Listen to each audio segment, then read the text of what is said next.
Hello. तो students, previous period को अगर हम लोग कंटिन्यू करें तो वहाँ हम लोगों ने देखा था थर्मोडायनेमिक्स की। जनरली आप बोलोगे sir what are the features, features के बाद जनरली आप बोलोगे सर लिमिटेशंस क्या होगा, लिमिटेशन के बाद सिस्टम, सराउंडिंग, यूनिवर्स, ये सब टर्म क्लियर है। उसके बाद types of system, types of system के बाद प्रॉपर्टीज ऑफ सिस्टम। अब आप बोलोगे सर ये जो हम लोगों ने टर्म्स पढ़े या मैंने रिवाइज किए या आपने बताया सर, तो इसके रिलेटेड क्वेश्चंस कौन से रह गए थे, ये अगर आप मुझे पूछोगे तो मैं एक सवाल आपको बता दूं कि जनरली सबसे पहले इनको रिवाइज करने के बाद इसके आने वाले क्वेश्चन सिंपल थ्योरेटिकल क्वेश्चंस रह गए। कौन से क्वेश्चंस रह गए? थ्योरेटिकल। फॉर एग्जांपल अगर मैं बता दूं तो एक्सटेंसिव इंटेंसिव प्रॉपर्टीज है, तो which is extensive property and which is intensive property, इस प्रकार का सवाल आपको पूछा जाएगा। एक्सटेंसिव प्रॉपर्टी कौन सी, इंटेंसिव प्रॉपर्टी कौन सी, तो भाई जितनी सारी प्रॉपर्टीज है उस प्रॉपर्टी की लिस्ट बनाए रखें। उसके बाद सिस्टम, सराउंडिंग, ये अगर आप बोलते हो तो फिर एक कंडीशन देखो, जैसे मैंने बताया था कि आपको सिस्टम के टर्म्स मतलब जैसे लेबोरेटरी एक्सपेरिमेंट है, जनरली प्लेइंग रेडियोज है, स्टीरियो है, उसके बाद परफॉर्मिंग एक्सपेरिमेंट्स है, ऐसे पूछने वाले पूछेंगे। जैसे मैंने बताया था ह्यूमन बॉडीज, या तो अगर आप बोलोगे सर प्लांट्स आर, या जनरली नॉर्मली आप बोलोगे कौन से प्रकार सिस्टम होगी तो कोई साइकिल के बारे में पूछेगा, वाटर साइकिल है, नाइट्रोजन साइकिल है। इन प्रकार के टर्म्स अगर वो पूछता है तो इस टर्म्स को जनरली हम लोग एक सिस्टम के तौर पे कंसिडर करें तो ओपन सिस्टम है कि क्लोज सिस्टम है कि आइसोलेटेड है, वो बोलेगा बॉम्ब कैलोरीमीटर। अब ये कंडीशन कैसे होती है, वर्ड हम लोगों ने पढ़ा कैलोरीमीटर। तो जनरली ये हीटिंग इफेक्ट ऑफ और प्रिंसिपल ऑफ हीट एक्सचेंज को वेरीफाई करने के लिए हम लोग यूज करते हैं डिवाइस। तो बेसिकली ऐसे जब वर्ड्स आपको आते हैं तो आप बोलोगे सर सिस्टम के बारे में ही पूछा था सर, ओपन सिस्टम की क्लोज सिस्टम। तो ये एग्जांपल्स, और इसीलिए थ्योरेटिकल क्वेश्चंस के लिए मैं इतने बता दूं कि जनरली जितने थ्योरेटिकल क्वेश्चंस आपके नज़र से जाएंगे ना तो उतना ही बहुत अच्छा रहेगा। तो प्रॉपर्टीज, सिस्टम, स्टेट और which is the feature which is not said to be the features, ऐसे भी सवाल जब आते हैं which is not the limitations of that, तो ये सब टर्म्स आप क्लियर करें। तो बेसिकली हर एक बुक या हर एक क्वेश्चनरी के पहले 15-20 क्वेश्चन अगर आप क्लियर करोगे तो ये एक आइडिया आती है कि पूछने वाला कैसे पूछता है। दूसरा टर्म अभी हम लोग कोशिश करते हैं थर्मोडायनेमिकल प्रोसेस। अब आप बोलोगे सर थर्मोडायनेमिकल प्रोसेसेस अगर आप शुरू करते हो तो ये तो एक टॉपिक के बाद एकदम प्रोसेस की ओर चलेंगे, बीच वाले पॉइंट्स कैसे, हाँ ठीक है। तो भी सबसे पहले थर्मोडायनेमिकल प्रोसेस को वर्कआउट करें तो ये प्रोसेसेस काम क्या है, प्रोसेसेस के साथ फर्स्ट लॉ ऑफ थर्मोडायनेमिक्स की application regarding to the processes. इस प्रोसेसेस के रिगार्ड में जनरली फर्स्ट लॉ कैसे वेरी होता है वो भी हम लोगों को कंसिडर करना है। और अगर वही कंसिडर करना है, एक बार देखो कि हाउ दैट फर्स्ट लॉ में vary as per the processes, just we have to consider. तो अभी हम लोगों को थर्मोडायनेमिकल प्रोसेस को पढ़ना है। लेकिन अगर हम लोग थर्मोडायनेमिकल प्रोसेस को पढ़े या उसके एप्लीकेशंस फर्स्ट लॉ के लिए कैसे होगा अगर पढ़ना है तो फिर इन टर्म्स के बारे में देखना जरूरी है। State of system, thermodynamic equilibrium, internal energy, work, work के फार्मूले, फर्स्ट लॉ, इन सभी टर्म को पहले क्लियर करें तो फिर आप बोलोगे सर हम लोग इन प्रोसेस को ढंग से समझ सकते हैं। वैसे आपने प्रोसेस के नाम तो सुने, एक एक पॉइंट तो पता है, डेफिनेशन तो पता है, तो आप थोड़ा सा एक बार मैंने थर्मोडायनेमिकल प्रोसेस बोला तो आप थोड़े से याद करके देखें डेफिनेशन से लेके पूरा। जैसे कि कोई मुझे सवाल पूछे थर्मोडायनेमिकल प्रोसेस आप बता रहे हो सर, बहुत अच्छी बात है ना, थर्मोडायनेमिकल प्रोसेस, तो what is the meaning process आप खुद से पूछ के देखें तो आप बोलोगे sir clear, thermodynamical process is nothing but the transition from one equilibrium state of the system to another. Clear? एक इक्विलिब्रियम स्टेट से दूसरी इक्विलिब्रियम स्टेट में अगर आपकी सिस्टम ट्रांजिट करती है, टर्न होती है, स्विच होती है, आगे चलती है, बदलती है, तो आप बोलोगे system undergoing a process. Definition clear? तो अभी आप बोलोगे सर थर्मोडायनेमिकल प्रोसेसेस में सबसे पहला सवाल आपके सामने आता है कि process means transition from one equilibrium state of the system to another. Clear ना? अब एक इक्विलिब्रियम स्टेट टू अनदर, तो फिर सबसे पहला वर्ड आता है what is the meaning equilibrium. Generally equilibrium मतलब they may having their own all the variables of the system are retained same, that is equilibrium. तो जनरली आप बोलोगे सर वो इक्विलिब्रियम में, तो इक्विलिब्रियम देखें जिसमें आपकी सिस्टम उसके नॉर्मल वेरिएबल को मेंटेन रखती है, इक्विलिब्रियम। इक्विलिब्रियम के बाद स्टेट, आप बोलोगे सर स्टेट क्या होगा, मतलब देखो ना प्रोसेस की डेफिनेशन जब पढ़ रहे तो वहां वर्ड आता है इक्विलिब्रियम स्टेट, तो इक्विलिब्रियम भी याद करना है, स्टेट भी टर्म याद करना है, ट्रांजिशन भी टर्म यूज करना है, मतलब आप बोलोगे सर इक्विलिब्रियम ठीक है सर, स्टेट क्या होता है? तो मैंने बताया था solid, liquid, gas, plasma, colloid, इस प्रकार से हम लोग स्टेट मानते हैं। थर्मोडायनेमिकली वो स्टेट जो होती है ना, वो सिर्फ ये 4 नहीं तो इसी के साथ 40, 400 बहुत सारी होगी। और ये स्टेट आप सिस्टम की जो मानते हैं, it depends upon the set of variable. यहाँ कौन से वेरिएबल हम लोग कंसिडर करते हैं? Correct, pressure, volume, temperature as well as number of mole. These are said to be the variables that may constitute or consider the state of the system. State of system is nothing but a set of variable. अब ये variable जो है pressure, volume, temperature, number of mole, in variable के बदलाव में अगर एक भी वेरिएबल बदलता है ना तो सिस्टम की स्टेट बदल गई मानो। जैसे कि अगर कंसिडर करो कि टेम्परेचर ऑफ द सिस्टम में चेंज, सिस्टम का टेम्परेचर बदल रहा, मतलब 20 degree water temperature just converted to that is 22 degree. 20 degree water का टेम्परेचर था और वो वाटर अब 22 डिग्री है जस्ट ऑन हीटिंग। ठीक है, इसमें प्रेशर लगभग सेम, वॉल्यूम उतना ही, नंबर ऑफ मोल वही। फिर बदला क्या? बदला सिर्फ नंबर ऑफ मोल नहीं तो टेम्परेचर। अब टेम्परेचर अगर आप बोलोगे सर मैं लिखता हूँ 1 atmosphere, volume is that is 20 ml, then what we can say that is temperature is said to be what, that is 20 degree Celsius और number of mole is say 3 mole. Then what we can say that is pressure 1 mole, 20 ml वही दिख रहा, लगभग वही दिखता है। उसके बाद 22 डिग्री और उसके बाद 3 मोल। अब मैं पूछता हूँ यहाँ पे ये वेरिएबल बदल रहा, आप क्या बोलोगे? System undergoing a state. जैसे ही एक प्रेशर की वैल्यू बदलती है, 1 एटमॉस्फेरिक प्रेशर का 0.9 होता है, 0.99 भी होता है, तो आप बोलोगे सिस्टम की स्टेट बदल गई। तो state of system generally thermodynamically considered as the set of variable, and as we consider the set of variable at the same time that may decide the state। मैंने और एक बात बताई थी कि along with variable we sometime consider the composition। कभी कभी मुझे composition को भी consider करना पड़ता है कि that is said to be test change, composition बदला, consistency बदली, composition बदला, order बदला है। जैसे सवेरे की चावल बनाई हुई प्रोसेस चावल शाम तक खराब होती है मतलब उसका वॉल्यूम वही है, उसका टेम्परेचर वही है, उसका प्रेशर वही है, बदला क्या है? बोले सर स्मेल बैड ऑर्डर आती है, बस सिंपल। आप बोलोगे sir what is that? State of the system में चेंज, खराब हो गई चीज, सिंपल। तो in some cases we consider the composition. कभी कभी इन वेरिएबल से अंदाजा नहीं आता है तो हम लोगों को कंपोजिशन को भी देखना पड़ता है। तो state, set of variable that is said to be a state, generally we consider. State अगर बदलती है तो सिस्टम अंडरगोइंग अ प्रोसेस। तो फिर स्टेट समझ रहे हैं? ठीक है।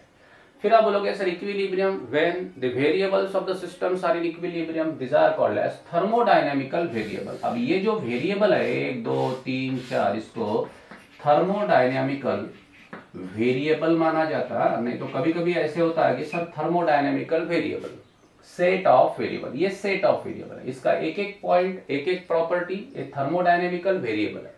कंपोजिशन कभी कभी कंसिडर करना पड़ता है। सिस्टम की स्टेट बदली, ट्रांजिशन हुआ स्टेट का, तो सिस्टम अंडरगोइंग अ प्रोसेस। ठीक है। अब ये वेरिएबल में से सभी वेरिएबल बदलना जरूरी नहीं, कोई एक वेरिएबल भी बदल जाता है तो आप बोलोगे सिस्टम अंडरगोइंग अ प्रोसेस। कोई डाउट, कुछ प्रॉब्लम नहीं। तो जनरली आप बोलोगे सर स्टेट क्लियर ना, स्टेट के टर्म्स, इक्विलिब्रियम टर्म ठीक है। अब थोड़ा सा आगे चलते हैं कि एक्चुअली इस प्रोसेस को पढ़ना है, उसकी एप्लीकेशन को पढ़ने के लिए एक और टर्म क्लियर करना है आपको, दैट इज इंटरनल एनर्जी। वैसे this are the parts of the topic, लेकिन अभी हम लोग इस मेन टॉपिक को अगर वर्कआउट करें तो छोटे टॉपिक पहले क्लियर करते हैं। तो state clear, equilibrium clear, process की डेफिनेशन एक बार पढ़े कि मुझे जरूर टर्म काम में आएंगे। फिर आप बोलोगे सर अभी इंटरनल एनर्जी के बारे में सोचते हैं। सवाल कोई मुझे पूछे कि sir what is the meaning internal energy, मैं सवाल आप ही को पूछता हूँ what is the meaning internal energy. आप बोलोगे सर मुझे पता है, internal energy is energy associated with system. System के साथ एसोसिएटेड एनर्जी जो होती है उसको हम लोग इंटरनल एनर्जी बोलते हैं। क्लियर। अब internal energy is energy associated with system. अभी आपने इंटरनल एनर्जी को पढ़ा, थोड़ा बहुत समझा है। अब मैं कुछ क्वेश्चन पूछता हूँ इंटरनल एनर्जी के बारे में। अगर पूछूं तो उसका सिंबल क्या है? आप बोलोगे सर यू। ठीक है। मैंने पूछा इंटरनल एनर्जी प्रॉपर्टी है, बोले हाँ सर प्रॉपर्टी है। प्रॉपर्टी दो प्रकार की होती है। ये कौन सी प्रॉपर्टी है? बोले एक्सटेंसिव प्रॉपर्टी है। कौन सी प्रॉपर्टी है? Extensive property. अब मैंने बोला ये प्रॉपर्टी स्टेट डिपेंडेंट है कि पाथ डिपेंडेंट है? आप बोलोगे स्टेट डिपेंडेंट, मतलब इज अ स्टेट फंक्शन। कौन सा फंक्शन है? स्टेट फंक्शन है, मतलब is extensive property state function. उसके बाद अगर कोई आपको फिर पूछे कि सर ये स्टेट फंक्शन है, मतलब स्टेट बदलने से बदलती है, तो एक आधी ऐसे वेरिएबल बता दो कि जैसे ये वेरिएबल बदल गया ना तो प्रॉपर्टी बदल जाती है। तो मैं बता दूं एक बात, देखो that is a temperature dependent है। ये हमारे सिस्टम के वेरिएबल में टेम्परेचर टर्म आता है। टेम्परेचर बदलने से आपकी इंटरनर्जी बदलती है। इंटरनर्जी इज टेम्परेचर डिपेंडेंट। इंटरनर्जी कैसी है? टेम्परेचर डिपेंडेंट है। अगर टेम्परेचर बदल जाता है ना, इंटरनर्जी बदलेगी। आप बोलोगे सर कैसे बदलेगी, समझाओगे? ठीक है, तो सबसे पहले अगर कोई सवाल मुझे पूछे कि इंटरनर्जी एक्चुअली क्या होती है और इंटरनर्जी एक्चुअली टोटल एनर्जी कैसे निकालोगे, तो total internal energy that is U total equal to U kinetic plus U potential. U total, total internal energy, energy associate with the system, system के साथ जो एसोसिएटेड एनर्जी है that is called as total internal energy. अब total internal energy किससे बनी होती है, ऐसे सवाल अगर आप मुझे पूछोगे तो मैं बताऊं काइनेटिक और पोटेंशियल। अब काइनेटिक और पोटेंशियल में कोई पूछता है कि पोटेंशियल में क्या आएगा? Physical forces. कौन से फोर्सेस रहे? Physical forces. समझ रहे हैं ना? थोड़ा सा रिवाइज करना है। काइनेटिक एनर्जी क्या होगी सर? ये थर्मल एनर्जी भी हम लोग मानी जाती है, दैट इज थर्मल एनर्जी, ध्यान रखना एक्चुअली। और इसी से बनी होगी टोटल इंटरनल एनर्जी। ठीक है, total internal energy equal to U kinetic, मतलब दैट इज थर्मल एनर्जी और फिजिकल फोर्सेस। आप बोलोगे सर अब बताए फिजिकल फोर्सेस में क्या आएगा, तो फिजिकल फोर्सेस में आएगा U intra mole plus U intermole. Intermole दिख रहा ना? नहीं तो वर्ड सुने एक्चुअली, एक बार देखो उसको वर्कआउट कर सकते हैं। Total internal energy, potential energy PE, इसमें आएंगे फिजिकल फोर्सेस। ठीक है, फिजिकल फोर्सेस में दो बातें, यू इंट्रामोल एंड यू इंटरमोल, पक्का। उसके बाद काइनेटिक एनर्जी में आएगा you translational plus you rotational plus you vibrational plus, तो ये तीन टर्म्स और ये दो टर्म मिला के आपकी टोटल इंटरनल एनर्जी बनती है। अब देखो थर्मल एनर्जी, काइनेटिक एनर्जी पता होगी आपको, that is related to motion, this are also called as thermal energy. इसमें आएगी ट्रांसलेशनल, रोटेशनल, वाइब्रेशनल। उसके बाद आप बोलोगे सर यू पोटेंशियल एनर्जी में फिजिकल फोर्सेस आएंगे और उसके इंट्रामोल, इंटरमोल प्लस। अब इन सभी पांचों पार्ट को आप ऐड करो तो आपको टोटल इंटरनल एनर्जी मिलेगी। इसमें कुछ फ्लॉज है, मैं आगे बात करता हूँ, यहां तक ठीक है। अब आप बोलोगे सर जनरली एक बात मुझे बताओ कि ये टोटल इंटरनल एनर्जी कैसे, तो मैंने आपको समझाया था, आपने पढ़ा भी था, एक बार फिर बात करते हैं। ये चौक है, ये चौक एक टोटल कंपाउंड अगर हम लोग मानते हैं तो इस चौक में कैल्शियम कार्बोनेट के ये मॉलिक्यूल्स हैं। ठीक है, तो ये है that is said to be a complete compound. ये है आपका CaCO3 का मॉलिक्यूल, CaCO3। ये दूसरा CaCO3 का मॉलिक्यूल है, ये मॉलिक्यूल CaCO3 का। इसी तरीके से ये मॉलिक्यूल्स एक दूसरे के साथ जुड़े हैं, तो जुड़ते समय आप बोलोगे sir generally these are said to be the forces which is present in between these molecules। इस मॉलिक्यूल के बीच में फोर्स है, या फोर्स रहेगा ना मॉलिक्यूल जुड़ते वक्त, तो ये फोर्स जो होगा that is called as what? Intermolecular force. तो ये फोर्स जो मैं येलो लाइन से जो दिखा रहा हूं, एक बार देखो, दिस इज यू इंटरमोल। क्या लिखेंगे रे? U intermolecular force of attraction, मतलब amount of energy required to hold the particles together, molecules together in a compound, that is said to be. ठीक है, अब इस मॉलिक्यूल को मैं अलग कर लेता हूं, ये मॉलिक्यूल को मैं अलग कर लेता हूं जो मैंने दिखाया, और इस मॉलिक्यूल में कैल्शियम है, कार्बन है और 3 ऑक्सीजन के एटम्स है। अब इन पार्टिकल को एक्चुअली जोड़ने के लिए जो फोर्स होगा, कैल्शियम कार्बन, कार्बन ऑक्सीजन, इनके बीच में जो फोर्स होगा ना that is called as intramole. Clear हो रहा ना पार्ट? आगे देखे, मतलब मॉलिक्यूल के अंदर एटम के बीच में जो फोर्स है आप उसको बोलोगे intramolecular force, and the energy required to hold the atoms together that is called as intramolecular energy, जिसको इंट्रामोल बोलते हैं। मतलब इस चौक में एटम के बीच में जो होगा इंट्रामोलेकुलर, उसके बाद एटम एटम से मॉलिक्यूल बनने के बाद मॉलिक्यूल मॉलिक्यूल में जो फोर्स होगा इंटरमॉलिक्यूलर, और ये आपके मटेरियल को बाउंड करने वाला force called as physical forces. ये है सिस्टम की पोटेंशियल एनर्जी जो डिटरमाइन करेगा मटेरियल का कॉन्फ़िगरेशन। ठीक है, कोई डाउट यहां तक? कोई प्रॉब्लम नहीं है। तो ये है पोटेंशियल एनर्जी, इंट्रामोलेकुलर और इंटरमोलेकुलर। अब आप बोलोगे सर थर्मल एनर्जी के बारे में बात करते हैं। चलो, अब ये चौक जो है, इस चौक की कॉन्फ़िगरेशन को डिटरमाइन करने वाली energy that is called as intramolecular और intermolecular energy. This is called as potential energy, simply से फिजिकल फोर्सेस। ठीक है, अब ये चौक बनने के बाद अगर इस चौक को हम लोग गर्म करते हैं, धूप में रखो, बर्नर के ऊपर गर्म करो, ये गर्म होगा। जब ये गर्म होता है कंडीशन देखो, तो फिर मैं पूछता हूं कि उसमें क्या होगा, चौक गर्म कैसे होता है? बोले is absorb the amount of energy, मतलब जो उसकी एनर्जी है वो एनर्जी में और इंक्रीमेंट हो रही, बढ़ रही एनर्जी। तो बढ़ते समय चौक एनर्जी कहाँ यूटिलाइज करता है? तो वो एनर्जी कहाँ यूटिलाइज करे? तो ट्रांसलेशनल, रोटेशनल और वाइब्रेशनल एनर्जी। मतलब इस चौक के पार्टिकल में ट्रांसलेशन होगा, रोटेशन होगा, वाइब्रेशन होगा। आप बोलोगे सर ट्रांसलेशन नहीं होगा। नहीं, सॉलिड में ट्रांसलेशन नहीं होगा। सर इसमें रोटेशन नहीं होगा। नहीं सर, रोटेशन भी नहीं होगा। सर इसमें वाइब्रेशन होगा। हाँ, लैटिस वाइब्रेशंस हो गए।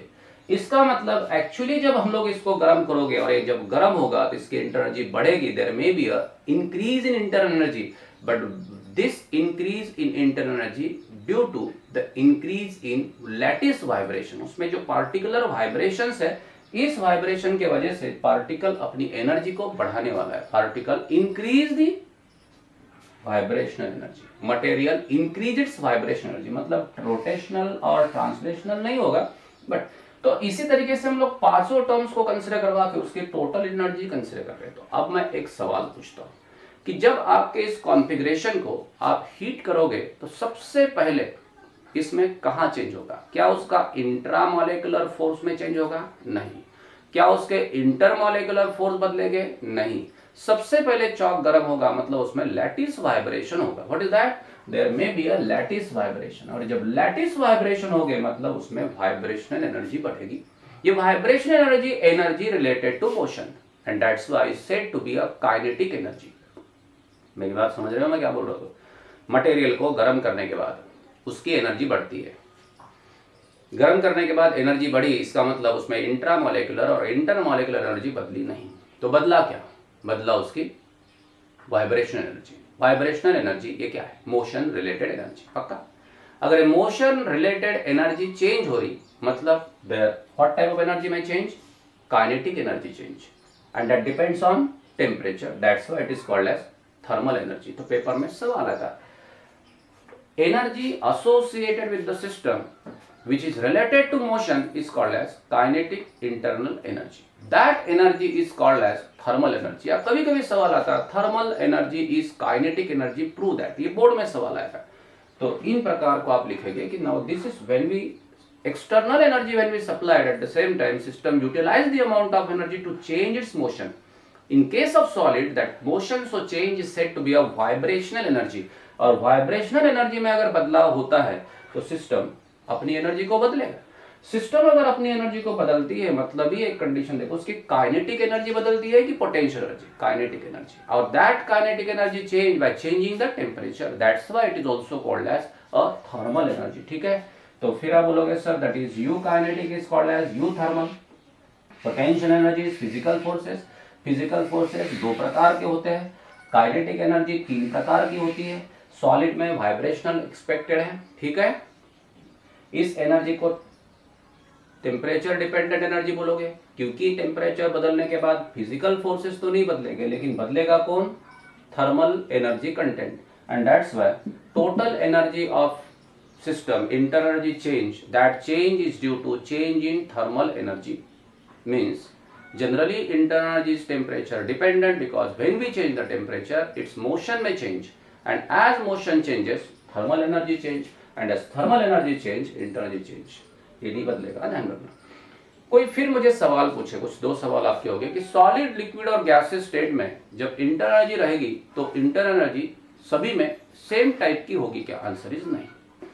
दूसरा सवाल, सॉलिड, लिक्विड और गैस में पांचों फॉर्म इक्वल तरीके से वर्क करेगी क्या? Answer is no. फिर आप बोलोगे सर सॉलिड में इंट्रामोलेकुलर एनर्जी रहेगी, इंटरमोलेकुलर एनर्जी रहेगी, वाइब्रेशनल होगी जब आप एनर्जी सप्लाई करोगे, लेकिन ट्रांसलेशनल रोटेशनल नहीं होगा। क्लियर करो इसको।